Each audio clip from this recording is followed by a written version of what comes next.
পাটির মতো বিছিয়ে যে পিঠা তৈরি করা হয় তার নাম পাটিসাপটা।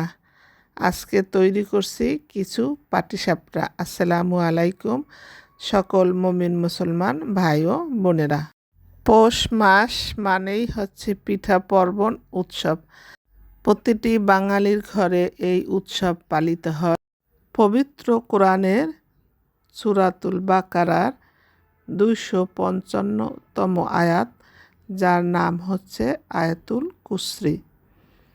যে বান্দা প্রতি ফরজ নামাজের পর এই আয়াতুল কুরসি একবার তেলাওয়াত করবে, সে বান্দা জান্নাতে প্রবেশ করবে। সুবহানাল্লাহ।